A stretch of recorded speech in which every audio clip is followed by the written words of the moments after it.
tenemos hoy el seminario de Pablo, de Giovanni. Pablo es actualmente profesor en la Universidad de Adolfo Ibáñez, de Santiago de Chile. Hizo el doctorado acá en Argentina, en Córdoba. No recuerdo mal, creo que ganaste el premio Pasaje, ¿no? Sí, ¿verdad?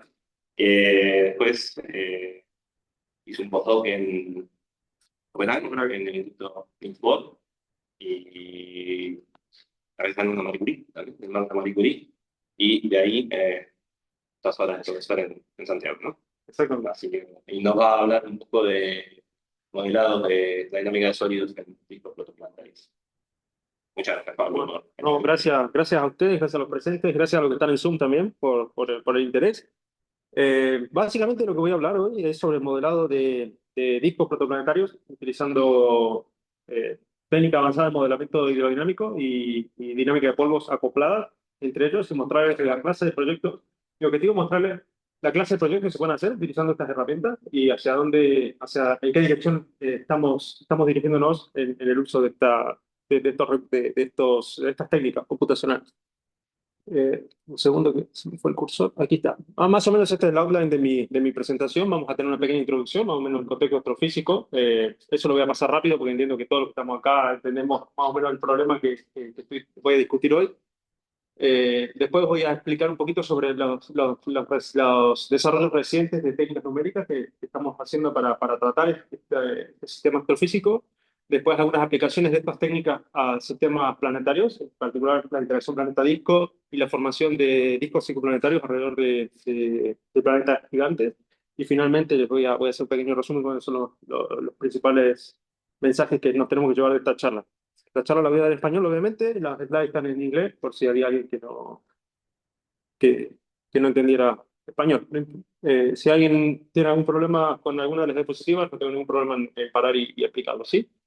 Esto es muy rápido, qué es lo que tenemos de la formación planetaria para entender un poquito el contexto del trabajo que yo estoy realizando. La formación planetaria la podemos resumir en este ciclo. Tengo una nube molecular que colapsa por gravedad. Se forma un disco, conservación de momento angular, disipación de energía térmica dentro del sistema, y ese disco, por diferentes mecanismos, puede finalmente disiparse. Se va evaporando el disco de gas y terminamos con un sistema planetario formado. En la etapa no gaseosa, entendemos que los planetas rocosos comienzan a formarse, podrían formarse antes si la migración fuera un poquito menos eficiente, pero en particular pensamos que se forman en las etapas tardías de la formación de los planetas. Y finalmente, mientras tenemos disco de gas, podemos tener muchos cuerpos que están embebidos dentro de ese sistema, pero cuando el gas se disipa, muchos de esos planetas van a experimentar inestabilidades dinámicas que son de largo plazo y el sistema va a tener una reconfiguración hacia alguna nueva configuración de equilibrio, de colisiones entre objetos, etc. Entonces, en general, terminamos con sistemas que son de algunos cuerpos, con algunos típicamente orden 7, 8, o sea, tipo sistema solar o menos que eso. Formar esos sistemas planetarios implica hacer una transición de escalas que es sorprendente. Tenemos que bajar desde escalas cosmológicas, que son del orden de 10 a la 13 unidades astronómicas, hasta escalas de discos protoplanetarios, que son 10 a la 3 unidades astronómicas. Los discos protoplanetarios están adentro de la galaxia y sumergidos adentro de nebulosas regiones de formación estelar, y adentro de eso, de ese disquito chiquito, es donde se forman los planetas. Pero para formar un planeta adentro de ese disco tenemos que crecer desde tamaños que son comparables con un glóbulo rojo hasta escalas planetarias, pasando por todas las escalas intermedias, teniendo semillas, árboles, montañas, finalmente una Tierra. Entonces tenemos muchas escalas involucradas. Tenemos que crecer tres órdenes de magnitud en tamaño, lo cual es un montón. Y como el volumen crece al cubo, necesitamos 39 órdenes de magnitud en masa. O sea, el problema es muy, muy complejo. Y obviamente esos órdenes de magnitud son imposibles de ser simulados, no de forma autoconsistente utilizando los recursos que tenemos disponibles. Tenemos que ser capaces de colapsar un sistema astrofísico de escala grande y tenemos que ser capaces de crecer pequeñas partículas en objetos que tienen escalas astronómicas. Tenemos que converger en las dos direcciones para formar un planeta. Es imposible de resolver este problema de forma autoconsistente, entonces lo que tenemos que hacer es modelarlo de alguna forma y hacer ciertas suposiciones, algunas serán más groseras, otras menos, para poder obtener algún entendimiento sobre cómo ocurren estos procesos. Normalmente, ¿cómo hacemos para modelar estos sistemas? Esto es una representación artística de cómo imaginamos que es la interacción de una estrella con su disco, con el disco que se forma alrededor de ella. Y pensamos que la mayor parte del disco alrededor de la estrella está formado por gas. Sí, pensamos que el orden, el 90%, incluso puede ser 99% de ese disco va a ser gas. Una pequeña fracción, o del 1% que sobra de esa masa, va a estar distribuida en sólido. Va a haber un tamaño de polvo, una distribución de tamaños dentro de esos sólidos. Poder tener partículas que son micrométricas, hasta partículas que sean kilométricas, o incluso más grandes, que van a ser planetesimales dentro de ese disco. Y todas esas partículas de polvo van a experimentar una fuerza de drag con el gas. Entonces tengo una dinámica compleja donde tengo gas, tengo sólidos de distinto tamaño y una fuerza de vínculo entre ellas. Además de eso, tengo que la temperatura de esos discos, o de estos discos de gas, no son como los discos que son típicos alrededor de galaxias, son discos que son típicamente fríos, los discos planetarios. Frío significa que los niveles de ionización de esos discos son bajos, entonces no tengo una gran cantidad de electrones dando vuelta alrededor de ese medio, entonces la conductividad no es perfecta. Tengo resistividades que son importantes, y empiezan a aparecer efectos, se llaman efectos magnetohidrodinámicos no ideales. Esos efectos, se llaman efectos Cole, institución bipolar. También tengo resistividad de Ohm, efecto Joule, ¿no? Calentamiento y disipación. Esos efectos producen un acoplamiento débil de los campos magnéticos dentro de ese sistema. Las colisiones entre los iones y los neutros son importantes y tienen que ser consideradas. Eso agrega complicación al sistema. Los procesos radiativos obviamente son importantes. La estrella emite radiación, calienta el disco por radiación, tiene que ser incluido. El disco también reprocesa la radiación que recibe, entonces también tiene que ser incluido de forma autoconsistente. Hay que resolver el transporte radiativo completo dentro de ese sistema. Y finalmente tengo planetas que se puedan formar dentro de todo ese disco, que van a interactuar gravitatoriamente. Y también pueden actuar como fuentes de radiación adicional. Por ejemplo, si la temperatura del planeta es significativa respecto del ambiente, también va a ser una mini estrella a efectos de la termodinámica de ese disco. Entonces, en general, lo que necesito es resolver las ecuaciones de transferencia radiativa con MHD. Puse NMHD de non-ideal energy y la dinámica de polvo con la ecuación de movimiento de los planetas. ¿Cómo se ve ese sistema? El sistema se ve así. Esa es más o menos la física que tengo que resolver. Aquí estoy obviando muchos términos importantes de ese sistema. Pero tengo que tener ecuaciones. Las ecuaciones que van a describir la dinámica son las ecuaciones típicamente de fluido, de hidrodinámica de Navier-Stokes. Voy a tener ecuación de continuidad, conservación de la masa para el gas, conservación de la masa para cada especie de polvo. Entonces tengo n especies acopladas dentro de ese sistema.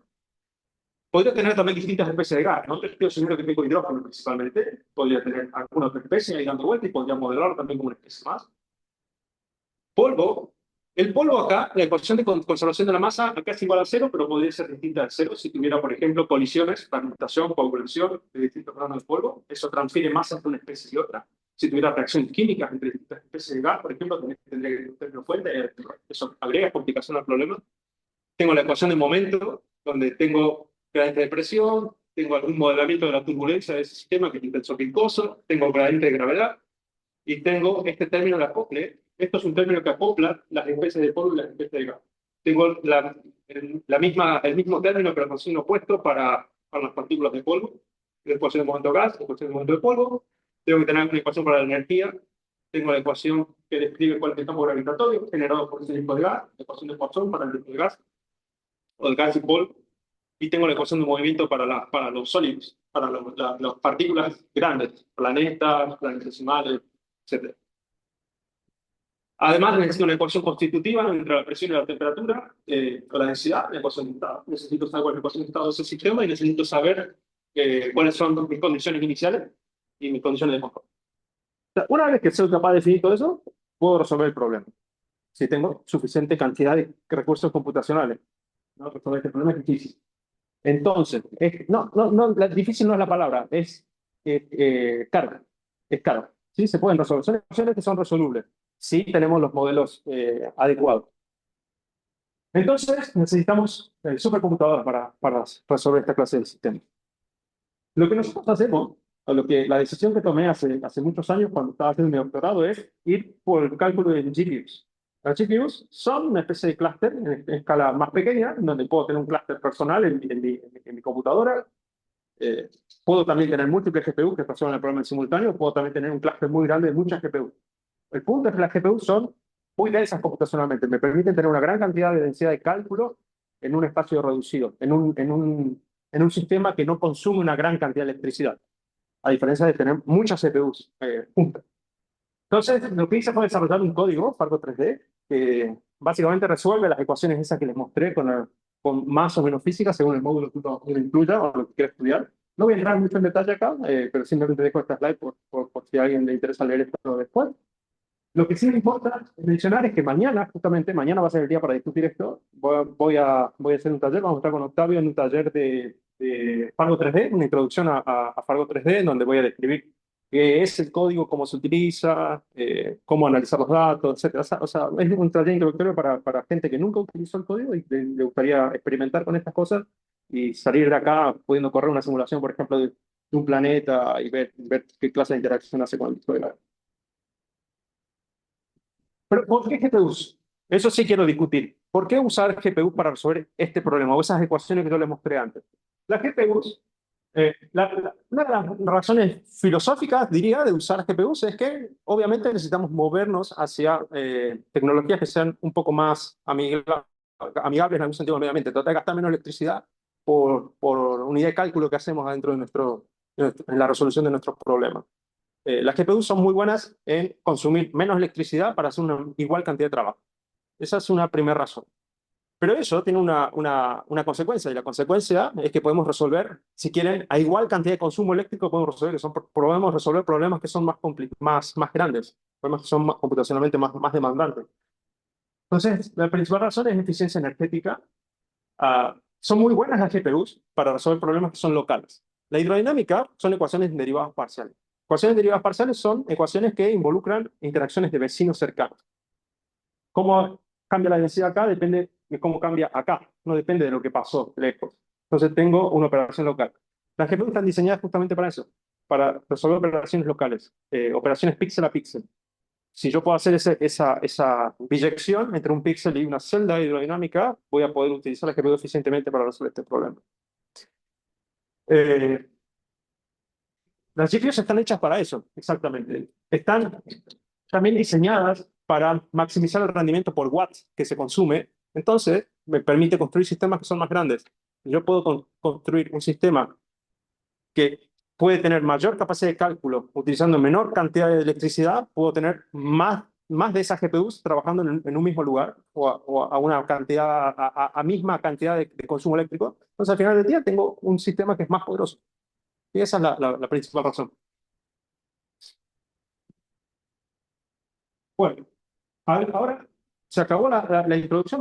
Voy a discutir un poquito sobre algunas de las mejoras o los mecanismos que desarrollamos recientemente para resolver principalmente este término de acá, el término de drag entre estas dos especies, que eso es algo en lo cual creo yo que hicimos una contribución importante en los años recientes.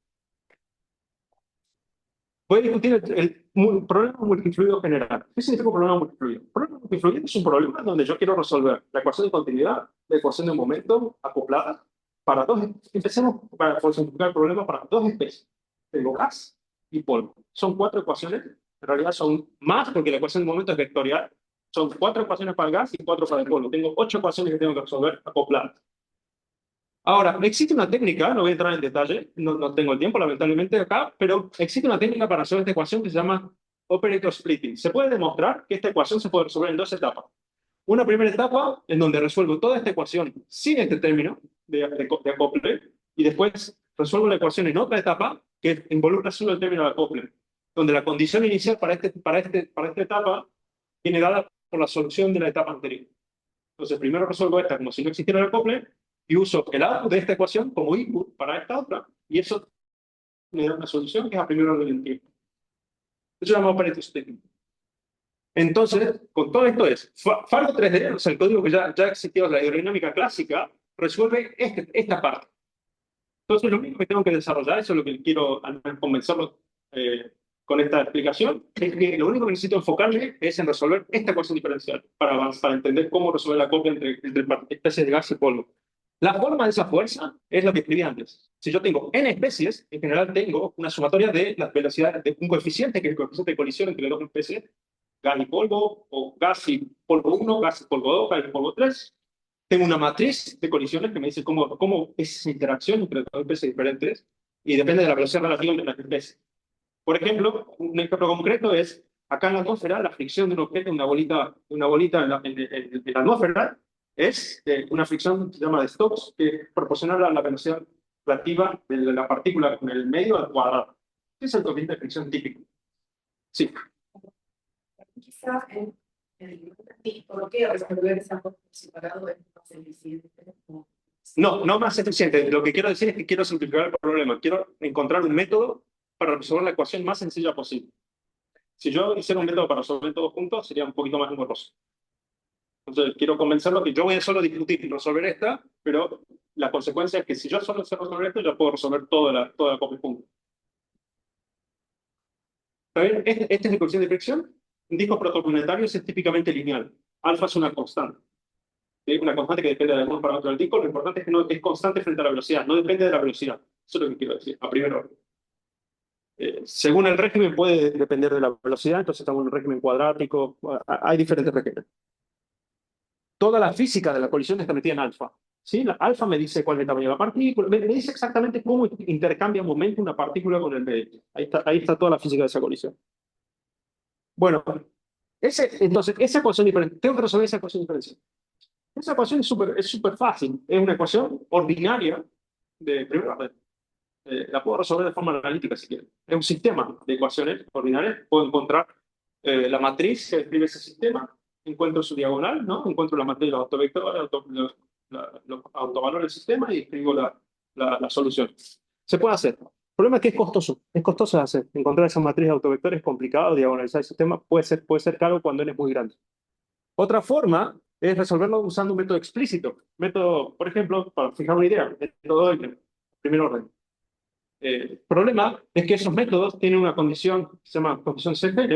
Yo no puedo usar cualquier paso de tiempo para que mi método converja.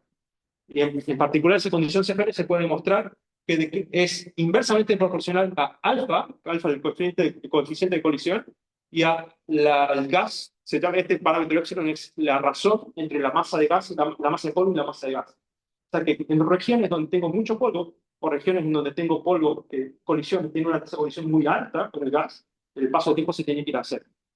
¿Y eso en dónde pasa? Eso pasa en todos lados en el disco planetario, porque tengo partículas que son muy chicas, que están bien acopladas con el gas, entonces no puedo utilizar un método específico para resolver ese problema. Entonces la solución que encontramos es ir por un método, la solución más eficiente que encontramos, existen muchas soluciones, la más eficiente es ir a un método implícito. Entonces, discretizamos esto en forma implícita, donde en el lado izquierdo usamos diferencias finitas y del lado derecho evaluamos las velocidades en tiempo de animación. Hacemos eso, este problema ahora es algebraico. Directamente despejamos la velocidad n más 1 de acá y escribimos una matriz T por Bn más 1 es igual a un vector Bn.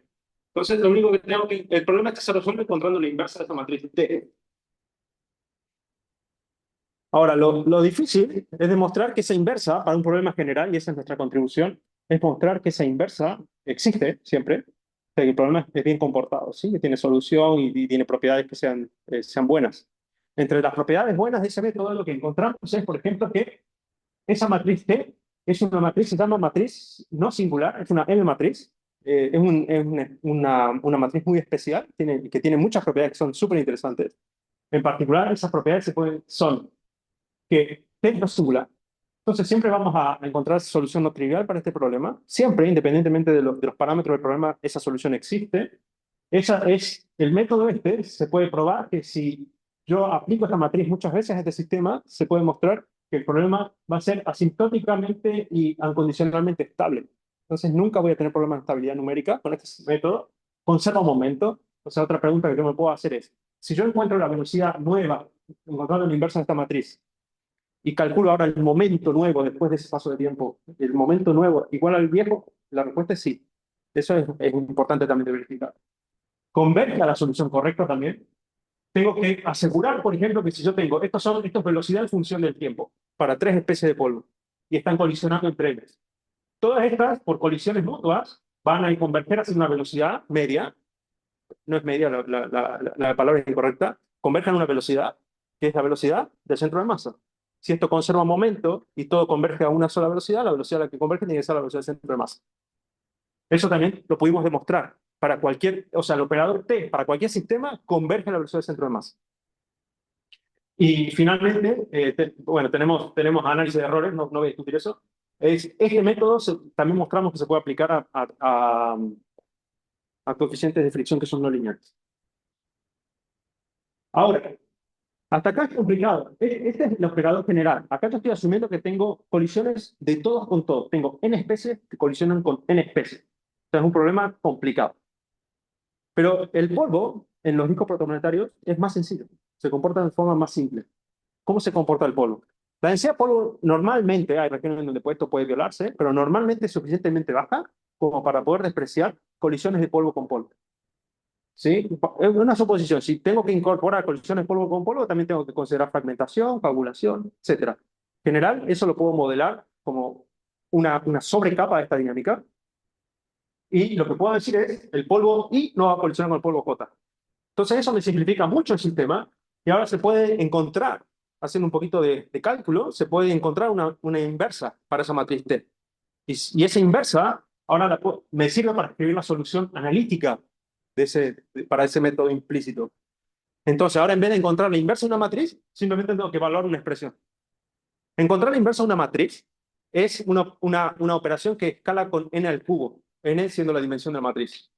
Encontrar la solución con un método explícito de esta forma de evaluar esta expresión es orden n. O sea que es infinitamente más rápido hacer esto. Entonces esto ahora nos permite simular, obtener la evolución dinámica de un sistema de n especies con un costo que escala linealmente con el número de especies. Entonces si yo tengo, supongamos, resolver el problema con una CPU, va a demorar un tiempo t. Con dos CPUs va a demorar un tiempo t si pongo dos especies. O sea, mientras más especies tenga, si soy capaz de poner una CPU por especie, el costo de mi problema va a ser el mismo. Y en general eso me importa, porque yo quiero simular distribuciones de polvo dentro de discos protoplanetarios. No me alcanza con simular solo una especie. Yo tengo una distribución, en general continua, de tamaño, y tengo que poder caracterizar esa distribución con alguna ley de potencia, por ejemplo, y bines antes de la distribución. ¿Cuántas especies necesito? No sé, 10, 20, 100. Esa es una pregunta abierta, depende del problema, depende de cómo distribuyo mis bines, depende de lo que yo esté mirando. Ahora, entonces la pregunta que me hago es, acá comparamos los métodos, el método anterior, cuando tengo que encontrar la inversa de una matriz, el tiempo de ejecución de ese método en función del número de fluidos que estoy simulando.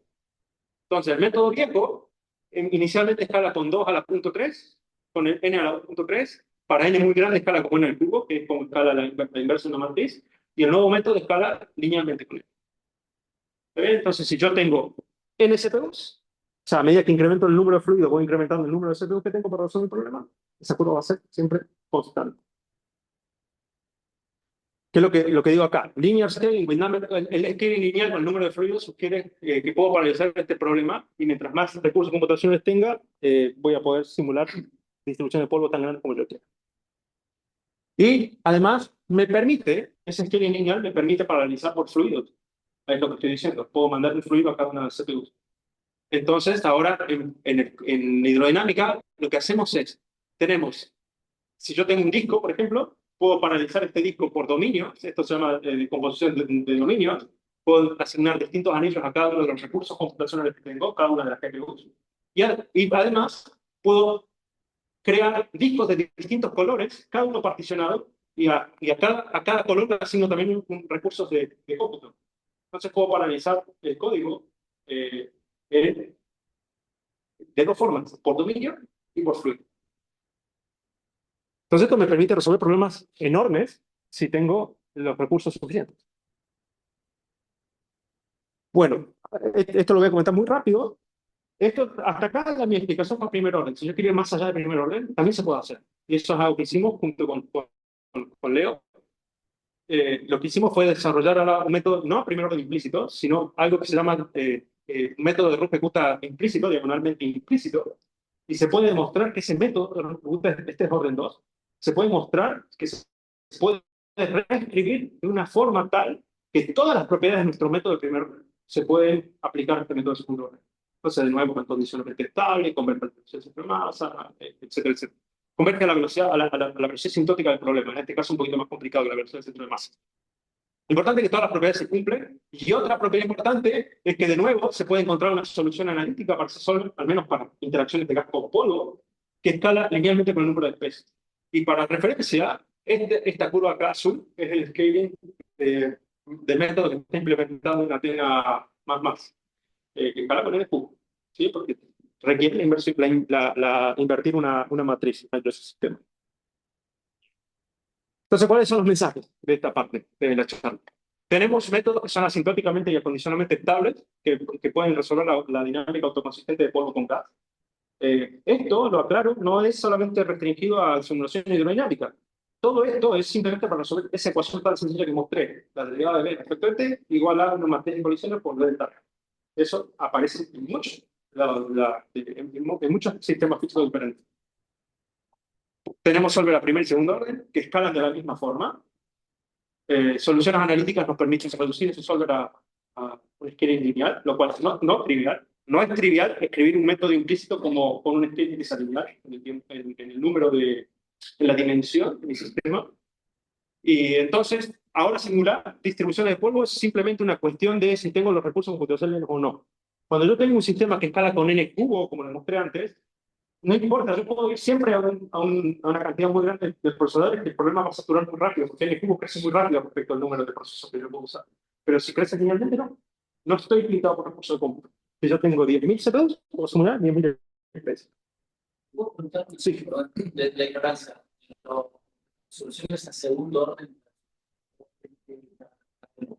Que a igual paso de tiempo, los errores, o sea, si yo, en uno a primer orden, si yo decrezco delta t para hacer un paso de tiempo, si decrezco delta t a la mitad, el error decrece a la mitad. A segundo orden, decrece en un factor 4. Entonces, me permite ir a una solución, con convergencias más rápidas con delta t. Necesito menos cantidad de cálculo para tener mejor precisión. Bueno, otro desarrollo que hicimos recientemente está relacionado con cómo se resuelve la advección adentro del disco protoplanetario. Y para explicar eso, quiero ir a un caso muy sencillo. Es la ecuación de advección. La ecuación de advección es una ecuación, si hay alguien acá en la sala que no conoce la hidrodinámica, la ecuación de advección lo único que me describe es, yo puedo tener un perfil, una cierta densidad en función del espacio, y quiero entender cómo se va a propagar esa densidad por culpa de un viento que hay dentro del sistema. Una velocidad uniforme, suponemos, hacia un lado. Lo que va a hacer es, si esa velocidad es constante, lo que va a hacer este perfil es desplazarse. Si la velocidad es no constante, se va a deformar un poquito. Ese es el tipo de cosas que describe esto. Entonces yo puedo resolver esa ecuación, incluso de momento, o un poquito más, esto es una inestabilidad hidrodinámica, puedo resolver ese sistema utilizando un marco de referencia que está en reposo. Entonces tengo, esta es mi ecuación, y esta ecuación, el método que se usa para resolver esta ecuación está limitada, tiene un paso de tiempo que está limitado por esta cantidad, que se llama condición CFL. Delta t tiene que ser menor que el tamaño de mi malla, de mi celda, dividido la velocidad, el módulo de la velocidad de propagación en ese sistema. Ahora, el experimento que yo propongo es, hasta acá no hay nada interesante. Pero la cosa se pone un poco más confusa, si en vez de pararme en un marco de referencia fijo, describo el mismo problema, pero arriba de un tren. Estoy mirando el mismo sistema, pero en un marco de referencia que tiene una cierta velocidad respecto del anterior. Esa velocidad es la BC. Lo puedo hacer. Siempre puedo hacer la transformación galileana de mi sistema.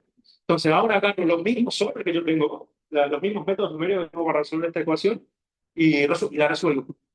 ¿Qué encuentro? Que la solución ahora se ve más borrosa, más difusa. Eso es difusión numérica. Un error de truncamiento. Si yo quisiera obtener la misma solución que antes, simplemente por haber agregado esta velocidad, ahora tengo que aumentar la resolución o bajar el paso de. Eso es un problema. Esto me está diciendo que los métodos numéricos que utilizamos para resolver esto no son invariantes galileanos en algún sentido, porque la precisión de mi solución es el estado de movimiento del observador. Y eso es un problema. sea, al final del día, la solución es euclidiana en el sentido de que si yo tengo resolución infinita, en el límite de resolución infinita, los dos métodos dan lo mismo. El problema es que convergen distinto, uno tiene más veces que el otro. Entonces, y otro problema importante, el paso de tiempo que necesito para resolver esto es inversamente proporcional a la velocidad de propagación de señales, que es B más BC. O sea, que si yo me muevo a alta velocidad, el paso de tiempo se va a C. ¿Sí? Se hace muy chico. Para obtener la misma solución que antes. De hecho, no tengo la misma, obtengo una peor que antes. O sea, tengo una simulación que es cara y una simulación que es peor. Entonces, ¿cómo se resuelve ese problema? Antes de dar la solución, explico una cosa más. ¿Cómo se relaciona esto con los discos protoplanetarios? Se relaciona con la forma en la que se mueve un disco protoplanetario. Un disco se mueve, salvo el gradiente de presión, podemos imaginarlo como que es kepleriano. Kepleriano significa que tengo mucha velocidad dentro y poca velocidad lejos, ¿sí? Se mueve mucho más rápido mientras más cerca de la estrella estoy. Acá tengo una velocidad muy grande y acá tengo velocidades más chicas. Naturalmente, las regiones que se mueven muy rápido sufren este efecto que le estoy diciendo. El disco se mueve por advección, simplemente. Es advección pasiva, si no tengo ninguna perturbación. Y las regiones que se muevan rápido van a tener mayor cantidad de errores que las regiones que se muevan más lento. Entonces, y se están moviendo, el problema es que yo sé cuál es la solución del disco. El disco simplemente está rotando. Entonces no necesitaría tener que resolver esa rotación. Esa rotación es simplemente... conozco la ley de movimiento de ese disco. La solución para eso se llama algoritmo Fargo, y de ahí viene el nombre del código. El algoritmo Fargo, esto se hizo en los 2000. El algoritmo Fargo es un algoritmo que desarrolló Frédéric Massey, que fue supervisor de doctorado. Consiste en agarrar esa ecuación de advección y separarla en dos. De nuevo, el operador splitting. Separo en dos, resuelvo un pedazo ignorando otro, y uso el output de esto como input para esto y resuelvo esta.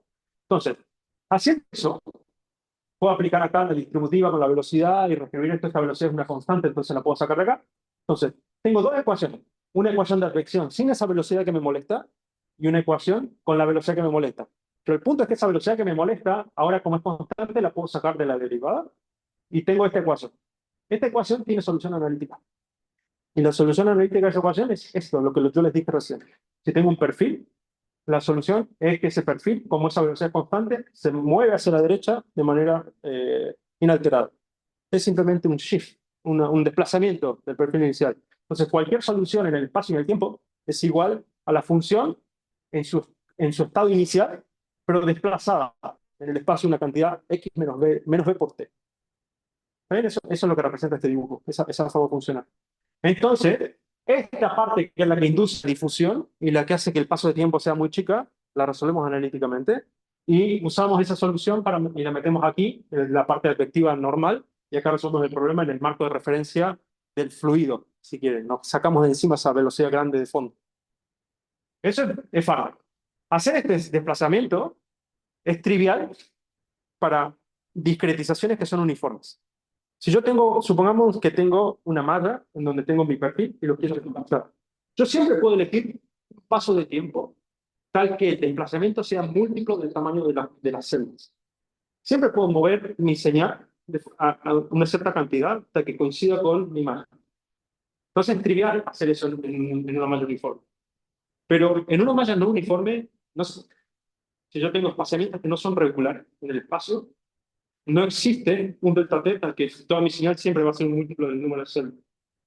Y esa es la próxima contribución que hicimos nosotros recientemente. Desarrollar un método equivalente a hacer un shift conservativo, o sea, hacer que este perfil se pueda mover, conservando todas sus propiedades, masa, momento, etcétera, adentro de esa malla, cuando es no uniforme.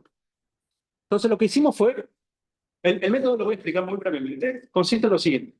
Yo tengo una cierta señal inicialmente y quiero desplazar. Quiero afectarla con una velocidad constante sobre una malla no uniforme. La malla no uniforme es esta que está acá, x1, x2, x3, x4, x5. Lo que hago es, yo quiero desplazar esto una cierta cantidad, b0 por delta t, hacia la derecha. El dominio acá es periódico, si esto sale por acá, entra de nuevo por acá. Entonces, es una señal sinusoidal que se mueve hacia la derecha y vuelve a entrar, si es periódico. Entonces, lo que va a hacer es un ejemplo, simplemente. Lo que hacemos nosotros para resolver esto es, yo conozco solo la densidad de esta función sinusoidal en las cruces que están acá.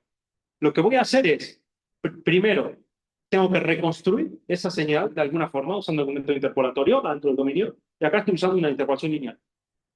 No es una interpolación lineal clásica, si se dan cuenta, las líneas rojas no se tocan una con otra. Esto es un detalle que no tengo el tiempo para discutir, pero eso asegura que el método sea estable. El método de atracción sea estable. Hago esa interpolación, podrán ser rectas, podrán ser parábolas, digo, dependiendo del orden de interpolación. Lo importante es que existe el método, eso no lo inventamos nosotros. Eso se hace. Una vez que conozco esa representación, ahora tengo que mover esta señal y reproyectarla en la malla. Lo que hacemos es, en vez de mover la señal, podemos mover la malla. ¿Sí? Si la señal se mueve para la derecha, es equivalente a decir la malla se mueve para la izquierda. Entonces, muevo la malla para la izquierda, ahora tengo que recalcular en mi nueva malla de X tildes, que es la malla advectada de alguna forma, tengo que recalcular tengo que reconstruir mi señal en esa nueva malla. Entonces, para reconstruirla primero, uso la reconstrucción inicial para llenar esa malla nueva y me da esta forma. Cada uno de los colores representa la densidad de cada una de las celdas utilizando esas construcciones lineales. Entonces, una vez que fui capaz de llenar esa malla, lo único que me falta es volver a obtener la cruz que tenía antes. Y para obtener la cruz, simplemente calculo la integral de cuánto color tengo ahí, que es la masa total, por ejemplo, si hablamos de densidad, es la masa total, lo divido por el volumen de la celda y eso me da la nueva cruz, el nuevo punto dentro de ese dominio. Entonces, tengo ese paso donde calculo la masa, que es esta cajita M4, N+1, y reproyecto eso en la nueva malla. Y ese paso me da la solución en el tiempo que yo estoy buscando. No lo demostré acá, está demostrado en el trabajo. Este método es conservativo y produce atracción que viene dada por el orden del método interpolatorio que estamos utilizando acá.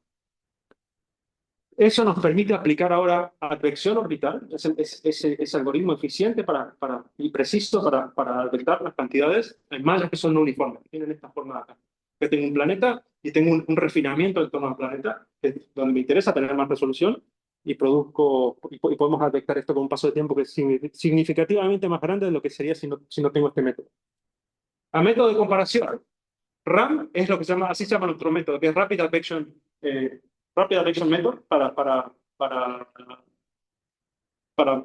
velocidades que son para la ecuación de detección. Tengo la misma simulación utilizando nuestro método y utilizando el método Fargo clásico, método Fargo sobre la malla uniforme, y vemos que nuestro método, porque podemos tener menos celdas, podemos tener un método que es 16 veces más rápido que lo que existe ahora. 16 veces respecto del Fargo. Acá tengo un resumen. Lo que podemos hacer entonces, ahora podemos hacer simulaciones globales de planetas que están sumergidos en disco de gas. Acá tengo un refinamiento, entonces fíjense, puedo empezar a resolver el disco circunplanetario adentro de ese planeta. Estas son las espirales hacia ese disco circunplanetario. Puedo tener simulaciones que son 10 veces más rápidas que el state of the art, hoy que era Fargo, era Fargo. Y además podemos tener simulaciones que son 100 veces más rápidas que los algoritmos clásicos. Entonces esto es un salto importante en la eficiencia de nuestra forma de resolver este problema. Entonces, en resumen, es lo que les acabo de decir, no lo voy a repetir. Simplemente tenemos un método que nos permite ahora refinar en torno al planeta y simular, resolver las ecuaciones con pasos de tiempo que son significativamente más grandes, con menor cantidad de celdas, por lo tanto tenemos simulaciones más rápidas. Bueno, ¿y para qué? Entonces, ¿para qué? Ahora sí viene la aplicación. ¿Para qué hacemos todo eso? Todo eso lo hacemos para entender justamente cuál es la dinámica de un planeta. Esto es un snapshot de un review que acabo de publicar recientemente sobre interacciones planeta-disco, que consiste en, cuando yo tengo un planeta embebido en un disco de gas, este planeta produce perturbaciones, entonces, ondas de densidad. Y podemos imaginar que el planeta es una especie de agitador dentro de ese disco que genera ondas, y esas ondas se propagan desde el planeta para afuera, y por culpa del shear del disco, el disco se mueve rápido adentro, lento afuera, en el marco corrotante con el planeta. Entonces esa onda de sonido, una onda de densidad un poquito más complicada, pero podemos imaginar una onda de sonido que se va alejando del planeta, mientras se aleja, se va enrollando, porque tengo una velocidad radial que viene dada por la velocidad del sonido, y tengo una velocidad horizontal que viene dada por la rotación del disco. Entonces, la forma que adquiere esa perturbación es una espiral. Esa es la explicación más sencilla posible, ¿no? ¿Por qué es una espiral? Tengo distintos tipos de espirales. Espirales internas, que son la onda de sonido que va para adentro, espirales externas, que son las que van para afuera. Y tengo además espirales secundarias, que es un poquito más complicado de explicar por qué se forman. Pero también tengo una región especial, que es la región de herradura. Esa región de herradura coincide con es parecida, no es exactamente igual, pero es parecida a la región de herradura del problema rectil del 3-4. Muy parecida. No es la misma porque tengo presión adentro de este problema. Entonces tengo una fuerza más en el sistema. Pero acá tengo punto de Lagrange, o sea, es muy parecido. La forma de esta región es similar. En esta región también tengo gas orbitando que van y vienen. Y lo que quería mencionar es que tanto las estelas espirales como el material que está orbitando dentro de esa órbita de herradura produce fuerza gravitatoria sobre el planeta. Y esa fuerza ejerce torques, trabajo y torques. Entonces cambian tanto la energía como el momento angular del planeta. Y lo que hacen es que el planeta se mueva, migre. Bueno, esto es simplemente un... Entonces, lo que pasa es que los planetas, esto es un diagrama masa-planeta en función del semieje. Lo que pasa es que los planetas, yo puedo calcular esos torques para distintas estructuras del disco. Esto es simplemente un ejemplo, no que quiero decir que sea el ejemplo que tenemos que mirar sobre cómo ocurre esto. Simplemente yo puedo calcular el valor del torque en este caso, yo puedo calcular cuál va a ser el torque que va a ejercer el disco en función de alguna estructura dada para ese disco protoplanetario, de algún modelo que lo tenga para ese disco. Y lo que ocurre es que los planetas tienden a migrar muy rápido por culpa de ese disco, de esos torques ejercidos por el disco de gas y se pierden en la estrella central. Yo necesito mecanismos que sean capaces de reducir un poquito la tasa de migración que se obtiene en los modelos clásicos de interacción de planeta-disco para permitir que los planetas se empiecen a formar, se puedan formar. Tenemos ahí un problema, modelos clásicos de interacciones planeta-disco no son capaces de explicar la existencia del planeta en algún sentido. O sea, algo nos falta en el modelamiento de los sistemas.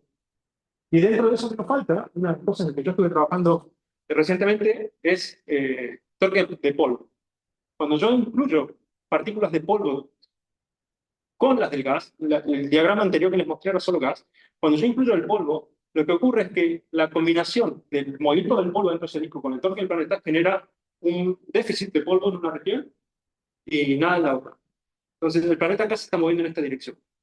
Entonces lo que pasa es que tengo una región vacía atrás del planeta, una región que no está vacía adelante, entonces genera una fuerza diferencial de gravedad de la parte del polvo que está adelante respecto al que está atrás. Entonces aparece una fuerza neta que va hacia la izquierda en este gráfico y eso acelera al planeta. O sea, le entrega momento angular a ese planeta y el planeta lo que va a querer hacer es una órbita más alta, lo va a subir. Y lo que va a pasar es que mi planeta en general va a mirar para afuera. Voy a adelantar esta porque ya me estoy quedando un poquito sin tiempo. Lo que va a pasar es que la estructura de esa región, de esa región vacía en esa forma, depende de cuál es el grado de acople de las partículas de polvo con el disco de gas. Mientras más lento se muevan las partículas radialmente dentro de ese disco de gas, más chica va a ser esa región. Cuando se empiezan a mover muy rápido, también se va a achicar esa región, pero existe un punto, como un sweet spot, digamos, en el espacio de parámetros, en donde el drift y el acople de las partículas con el gas es tal que se produce un vaciamiento que es muy apreciable, significativo, y se produce una fuerza diferencial grande que es capaz de hacer que los planetas, en vez de migrar para adentro, migren para afuera. Esto es simplemente un resumen de la exploración del espacio de parámetros de ese torque de polvo en función de la masa del planeta y el número de Stokes. Aquí blanco, y esto es relativo al torque de gas. Aquí blanco significa que el torque de polvo es igual al torque de gas. Azul significa que el torque de polvo es mucho mayor que el torque de gas y va para afuera. Y rojo significa que el torque de gas es más grande que el torque de polvo y los planetas miran para adentro. Entonces, hay una región del espacio de parámetros que depende del tamaño de la partícula y depende de la masa del planeta, en donde el polvo es importante para la formación. En general son planetas de baja masa y polvo relativamente grande. Entonces, existe, al menos en una región del espacio de parámetros, la posibilidad de que el polvo sea dominante sobre la migración de los planetas. Y lo que hicimos recientemente acá con Octavio y Marcelo es agarrar entonces este mapa y ponerlo en un modelo de evolución de planetas En este caso no estaba la evolución, esto es trabajo en progreso. Ahora estamos por publicar la parte con evolución. Acá la única pregunta que nos hicimos fue muy sencilla, es decir, si yo digo que el torque de polvo es este y lo meto en un modelo de migración con un disco de gas dado, un modelo de disco de fondo, con alguna prescripción que es la que está acá, entonces puedo empezar a hacer análisis de este tipo. Puedo decir, voy a mostrar la que sigue, para distinta cantidad de polvo en discos de gas, por ejemplo, 2%, 5% o 10% de polvo en ese disco de gas. Puedo considerar planetas que nazcan en distintas condiciones iniciales, en distintas posiciones iniciales. Me puedo preguntar en función de cómo crecen esos planetas, cuál va a ser su track evolutivo por culpa del torque de polvo. Las líneas punteadas son los casos en donde el torque de polvo es, si no me acuerdo mal, correctivo octave. Las punteadas, el torque de polvo no está activado, ¿cierto? 1%. Perdón, 1%, la anterior era la que no estaba. Aquí. Aquí el torque de polvo no está activado y vemos cuál es el efecto de incluir el torque de polvo, que se va para afuera. Y en este caso estamos comparando simplemente para cómo cambia la dinámica de esos planetas a medida que vamos cambiando la cantidad de polvo. El resultado importante es que el polvo es capaz de hacer que los planetas migren para afuera, dependiendo, obviamente, de cuál es la distribución de polvo y cuál es la condición inicial de los planetas. Bueno, hay muchas cosas para mejorar, esto sí lo quiero mencionar. Para hacer esta clase de estudios suponemos prescripciones para la migración de los planetas, qué tipo de torque de gas sufren sus planetas. Aquí se pueden hacer trabajos que sean más autoconsistentes, por ejemplo, a través de simulaciones hidrodinámicas. El torque de polvo lo estamos obteniendo en simulaciones bidimensionales. Se puede hacer simulaciones tridimensionales y entender cómo cambiaría esto. Estamos asumiendo que las partículas tienen número de Stokes fijo. Estamos caracterizando las partículas por una propiedad que no necesariamente es una constante dentro del disco. Entonces tendríamos que pensar, por ejemplo, qué pasa si consideramos tamaño de partículas dentro de ese disco. ¿Qué pasa si incluimos difusión turbulenta dentro de ese disco y cómo afectaría eso a los resultados que ya tenemos? ¿Qué pasa cuando consideramos acreciones sólidas de los planetas y cómo se vacía la región alrededor del planeta mientras el planeta la está acretando?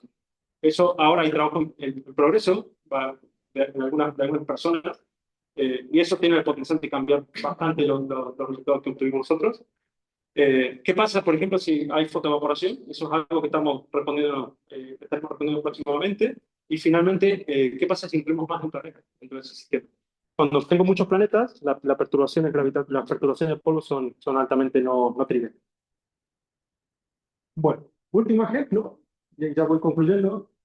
Esta herramienta, hacia donde estamos yendo nosotros, es poder refinar en torno a un planeta. Ahora nos permite poder hacer simulaciones tridimensionales de forma relativamente barata, o asible, y podemos empezar a obtener discos circunplanetarios o entender si existen o no discos circunplanetarios alrededor de planetas gigantes cuando consideramos termodinámica, que es autoconsistente, y opacidades, por ejemplo, que son calculadas a partir de la distribución de los granos de polvo dentro de su sistema.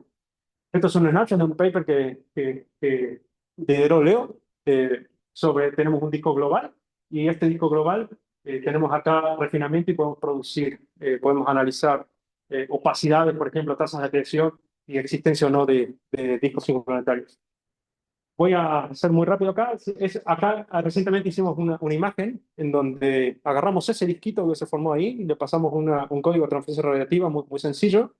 Le pusimos una estrella y nos preguntamos cómo se vería si yo estuviera dentro de ese disco. O sea, acá por primera vez podemos ver qué tipo de envelope podemos tener para discos circunplanetarios. En este caso tengo una especie fija de polvo que está absorbiendo toda la radiación y sorprendentemente esto funciona como una manta, ¿no? El planeta está sumergido adentro de esa manta de polvo y la radiación obviamente le va a costar mucho emerger. Eso puede hacer que sea muy difícil, por ejemplo, detectar planetas que están en crecimiento observacionalmente, porque toda la radiación está oscurecida por esa atmósfera de polvo que tiene el planeta.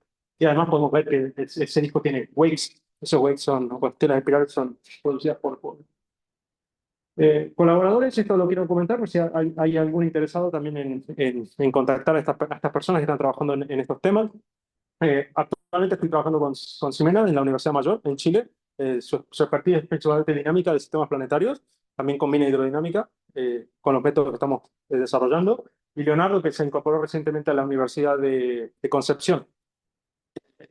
Con los dos estamos trabajando en hidrodinámica y dinámica de sistemas planetarios y discos sí, planetarios. También, obviamente, estoy acá, mi colaborador principal es Octavio. Estamos trabajando en extender estos torques de polvo utilizando modelos de evolución. Marcelo, ¿no? Junto con Octavio. Si hay algún estudiante interesado en oportunidades de trabajo en Chile, también lo quería mencionar. Existe posibilidad de colaborar de co-supervisión, si hay alguien interesado en trabajar en alguno de los temas que estoy mostrando. Existen también becas que está otorgando la universidad en la que yo trabajo para pasar a hacer estadías relativamente prolongadas, de 6 meses a un año en la universidad. Dan un estipendio para que puedan estar trabajando allá bajo la supervisión, por ejemplo, mía. Existen también algunos programas de doctorado que están por abrir. Si hay alguien interesado en explorar estas posibilidades, me mandan un correo y lo discutimos. Todavía es preliminar esto, pero en cuanto esté confirmado yo puedo mandar la información. Y finalmente, si alguien está próximo a doctorarse, una opción es aplicar para una fellowship doctoral en ANI. Lo único que hace falta ahí es tener un supervisor local allá. Me contactan y se puede dar un proyecto para trabajar. Bueno, esto es simplemente el resumen de mi charla. Lo que quiero que se lleve es que modelos de migración deben incluir la dinámica de polvo. Para entender la dinámica de polvo necesito desarrollar métodos eficientes para resolver esa dinámica de polvo. Las características de la dinámica de polvo alrededor del planeta necesita resolver escalas que son muy pequeñas. Para eso necesitamos métodos adaptativos. Para eso desarrollamos este método RAM para poder hacer simulaciones eficientes. Y además, estos métodos necesitan también, además de resolver la escala fina cerca del planeta, necesitamos poder resolver dinámica de distribución de polvo. Entonces necesitamos desarrollar métodos que escalen bien con el número de polvo. Y lo importante es que tener métodos para calcular rápidamente todos los procesos físicos que están involucrados acá, y además que se pueda hacer en recursos de cómputo que son rápidos, por ejemplo, una GPU, nos permite incorporar más adelante física cada vez más detallada para poder entender mejor cómo evolucionan estos sistemas. Y bueno, y esto, la dinámica del polvo es fundamental yo creo que es fundamental para la migración planetaria. Bueno, eso, gracias.